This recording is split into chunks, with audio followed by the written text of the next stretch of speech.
Maidan against the dismissal of Defense Minister Fedorov.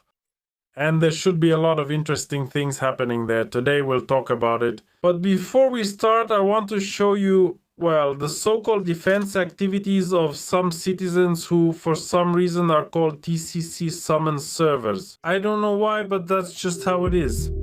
So basically, they were about to notify a certain young man here. And here we see some really good cops. Muscular, huge guys, especially their faces. The military recruitment officers want to take, again, a young man. Here you see they're also muscular, apparently, with broad shoulders, but for some reason they're holding a woman. I can't show you this video in full. There are some extremely disgusting scenes. I have it on my Telegram channel right here. Point your camera at it. Point your smartphone or tablet camera at this QR code and you'll get where you need to go. Or if you're watching me from a tablet or any mobile device, go to the description of this video, it's down below, and there will be a link there. And as for the woman, this very powerful TCK guy, again, a military man, handsome, big. What do you think he wants to do with her? He almost strangled her, for God's sake. He took her over to a corner, and this happened right in front of the eyes of surprised citizens. And in general, I won't show the most graphic part because first of all, it looks disgusting. And secondly, YouTube doesn't allow this and it's simply not allowed to show it. So that's why. But by the way, there are people among us who say, well, women can also be rounded up. And among these people is someone named Shvaika. Shvaika has about the same connection to the armed forces of Ukraine as some other figures. In Ukraine, there are people who speak from abroad and say, let's round everyone up for mobilization. And Shvaika says, well, here women can be rounded up too. Look at this wonderful intellectual face. Shvaika's children are abroad, of course. And the journalist starts interviewing him. Outreach to women about the call to serve in the military. Well, let's be honest. It's not like women will be carrying shells, but there are other roles women can take on. Well, on the other hand, shells can be different. And right away she asks, won't women be carrying shells? The question is why? What happened? Where is equality? Why can't women carry shells? It's unclear. Ones that women could join. But, well, there's very little of this communication. Well, I wouldn't say that. I can't agree with you here. We have more women and the number of applications from women is increasing. And women, like the one they were going to forcibly mobilize without any sarcasm. This woman deserves only words of comfort because, well, it's tough if some disgusting person attacks you on the street, even if he's super nice. It's terrible. And the Shvaika, this intellectual, basically talks about what they write in the armed forces of Ukraine as if women just can't handle it. They say, let's also get forcibly mobilized and maybe even give you our savings and then go join the army. And we work individually. Yes, we understand, and they become very divided. Land will remember this beautiful face, again mature beyond its years, so to speak. Now let's discuss the article's main topic. For several days now, I've basically been talking about the fact that in Ukraine, once again, there's another rearranging the beds in a brothel situation. I mean, with all these ministers. Some ministers are being fired by Minister Kin, others are being appointed, and still others are being moved somewhere else. And all this creates chaos, confusion, and instability. In short, not everyone is happy about this, and Defense Minister Fedorov is extremely unhappy about it. The fact that they're planning to fire him and appoint the current Minister of Internal Affairs to his position. Klimenko, I think, is his last name. That's why a Maidan is being organized today. I think by the time this video comes out, it will already be organized. And all sorts of things are happening there. Well, that very Telegram channel I advertised to you, here is a rally in support of the Minister of Defense. They show Mikhail Fedorov with the Kremlin on fire. For some reason there are bombers, although these are Soviet bombers. But for some reason they're being shown. Probably they meant drones here. But the person who worked with artificial intelligence with this very language model didn't quite understand what they were doing. Well, in short, Maidan at 9 o'clock. And the new cabinet of ministers, right? All wonderful people. Starting from, what do they call it in Ukraine? So the head of this very Mykolaiv region, Kim. And this one to his right is the Minister of Internal Affairs. And also other good, excellent figures. Then they say there are all sorts of figures who claim that the formula for the future is simple. President Zaluzhny. Well, I mean, a general like that who especially supports some figures among the so-called barbershop military, who are planning to butcher civilians. Sorry for the expression, I've already shown this in a couple of videos. This citizen, like pigs, because they might say something against his relatives, with words, not with weapons, and he will go with weapons, that's it. And Zaluzhny liked this thing. Well, in short, Zaluzhny the general, this very president, Commander-in-Chief of Ukraine's armed forces Dropati, Prime Minister Fedorov, or the smallest one, the Minister of Defense. Basically, this woman from the workshop wants to see a fighter leading her country. Right away, Zelensky tensed up. Fedorov tensed up. Everyone has tense, troubled expressions. It's not clear what's going on. And then there's this Maidan. Also, some veteran named Dmytro Kuzyatinsky is calling people to come. He called for people to come early tomorrow morning and cut out some cardboard signs for themselves. By the way, they're already ready. That's absolutely true. Also, by the way, Fedorov posted his own photo. Totally not on purpose. It's clear that he's a whole head taller than Zelensky. It's just a coincidence. He just posted it as a memory of working and being happy with the president of Ukraine. Don't think that he's somehow trying to lay the groundwork for distrust. Or mockery or sarcasm, call it what you want, towards Sanish Potuzhny. No, not at all. But there is such a photo, and the cardboard signs are already ready, but somehow the citizens weren't prepared. Even though if someone suddenly speaks out there against the draft office, let me remind you, there was a riot in Lviv and several hundred people gathered without any cardboard signs. They said there were organizers there. People showed up to those organizers right away. The draft office guys forced them with fear in their eyes. I don't even want to know what kind of threats they used against them. The draft office guys again, all those meatheads and so on. And they said that the TCC veterans are great, everything is fine, it's wonderful. But then they said that it was all organized. Organized, of course, in Lviv. Organized probably by Putin. I don't know, to be honest. Well, and for those who prepare these very signs to express their disagreement with the dismissal of Minister Fedorov, well, the fonts are almost the same here, but that's not organized. This is spontaneous, don't confuse it. This is a spontaneous protest against abuse. It's unclear whose abuse against whom, but still abuse is clearly taking shape here. And now, having looked at all this, let's see what's happening there and why all this is happening.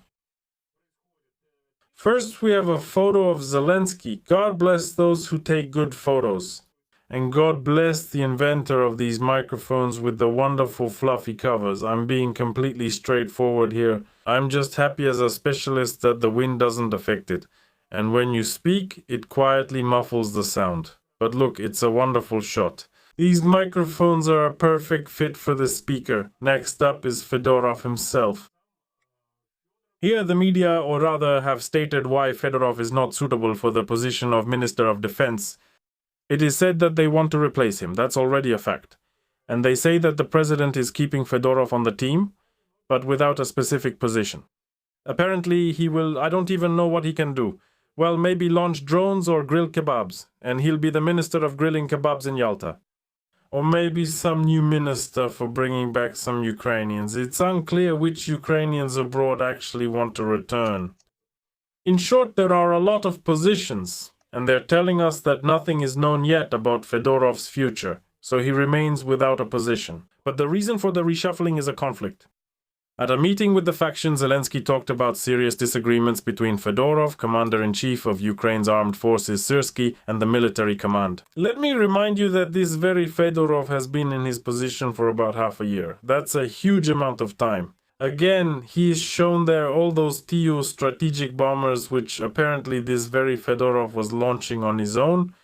Here's where conflict started. You appoint someone and only 6 months have passed. I'm curious though, I've been in many situations myself. I managed various organizations there, obviously some small, some not at all small.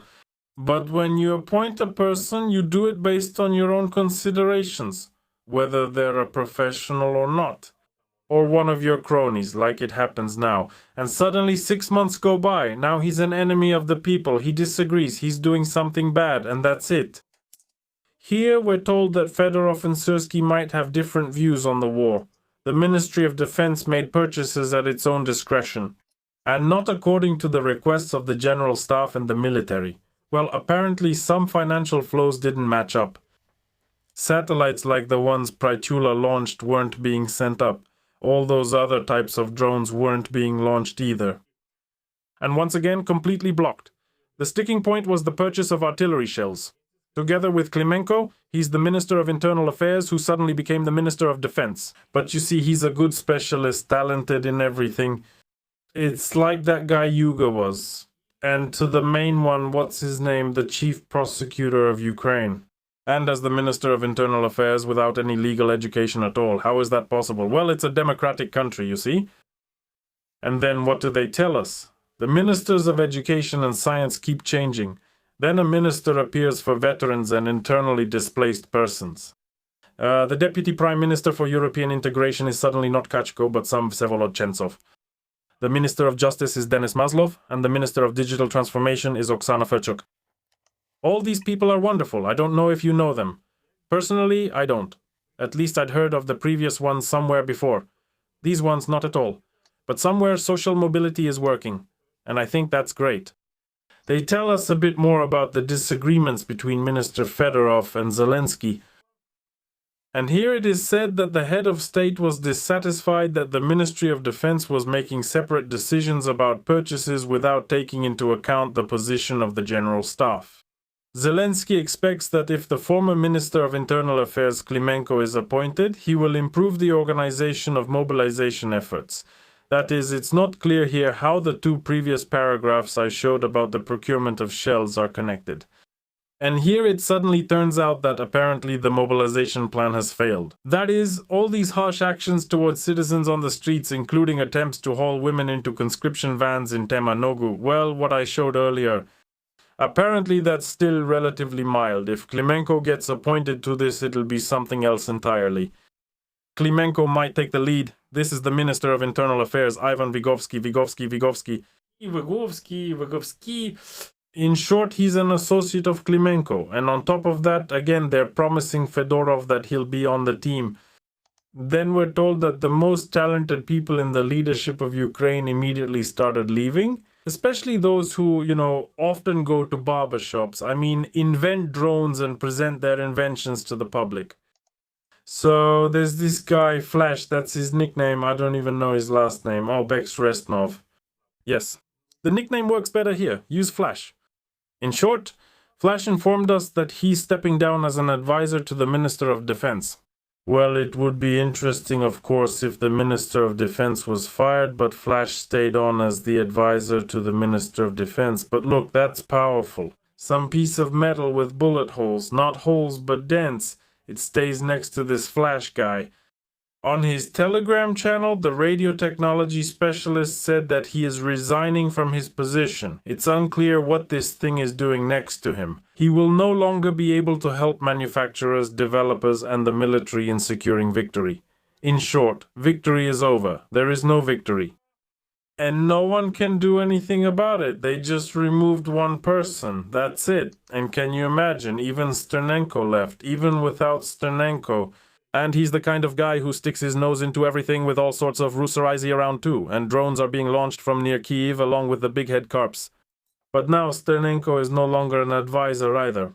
And well, this is just terrible for the Ukrainian military. The absence of Sternenko and that Flash guy is just terrible. Sternenko stated that he is no longer an advisor to Fedorov, but again, it would be strange if Fedorov was fired and he remained an advisor. But Sternenko expressed confidence that this will limit opportunities for reforms in the drone sector, and according to Sternenko, after the personnel changes, the state ended up significantly further from victory. Here, it's worth applying our logical thinking a little bit again, dear viewers, and think about it.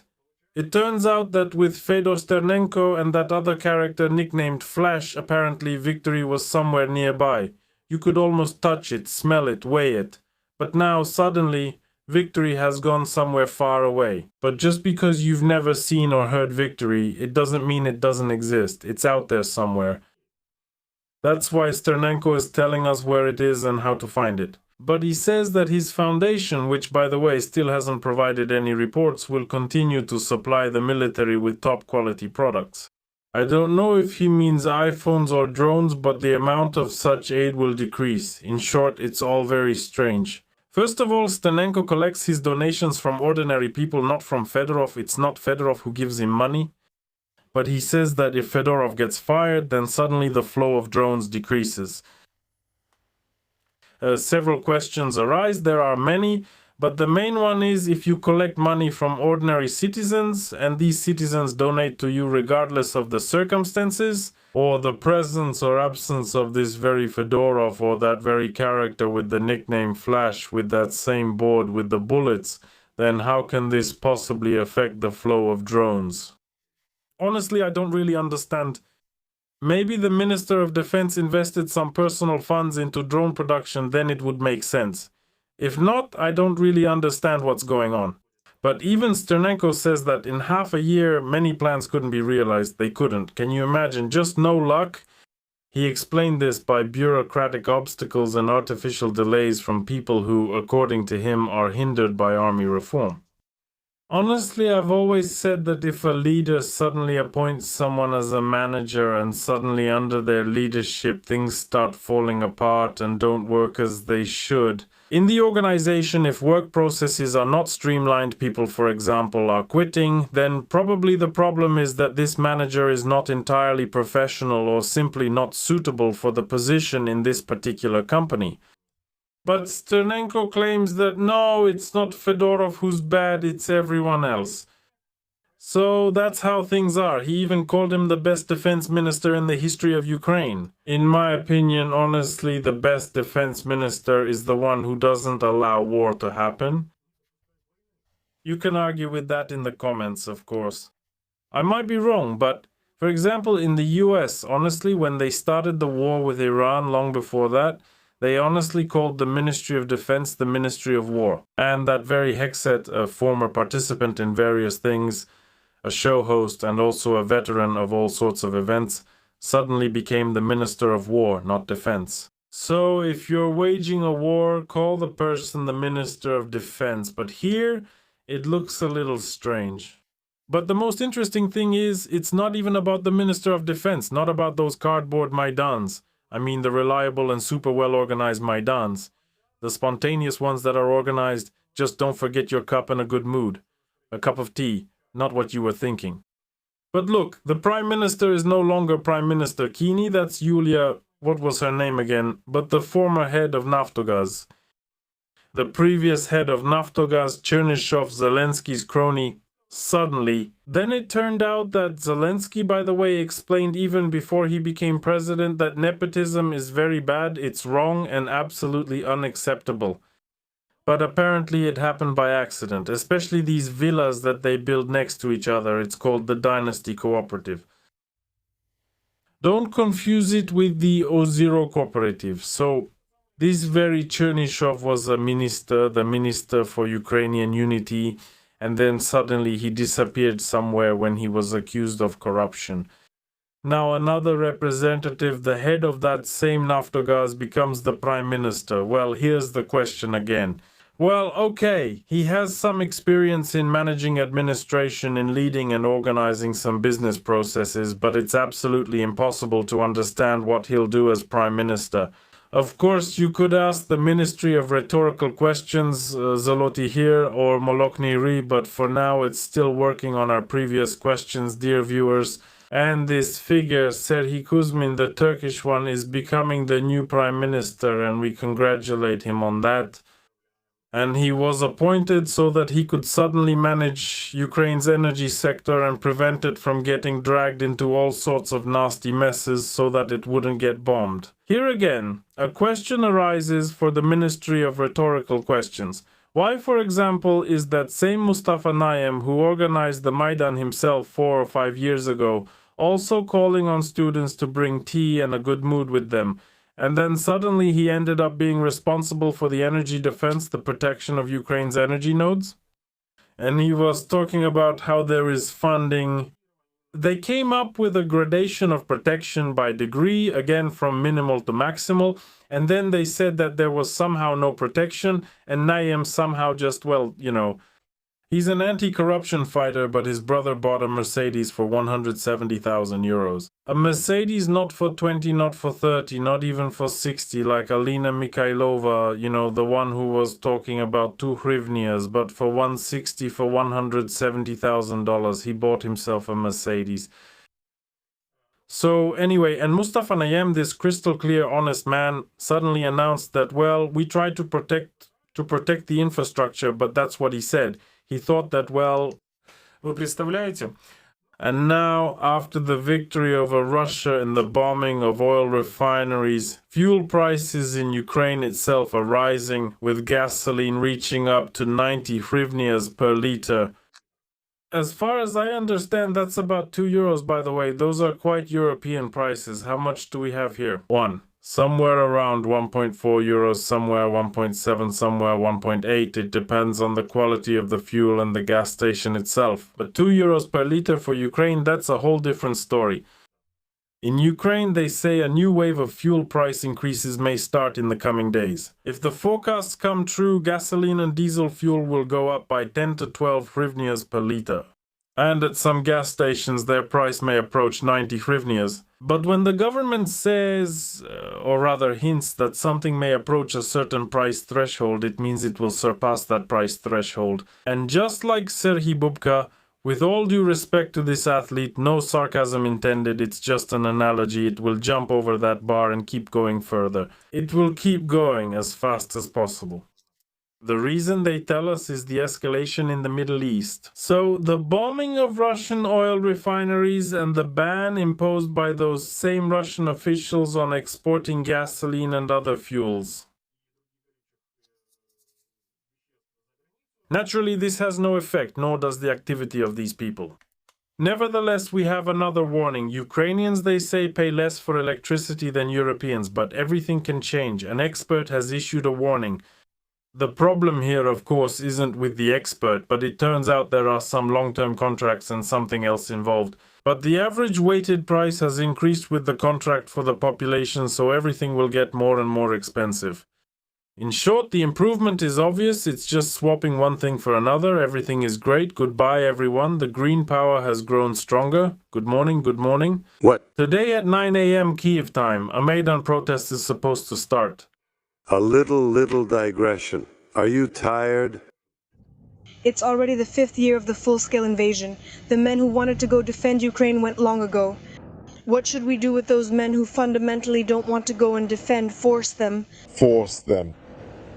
How? Anyway, there's a law, it must be obeyed.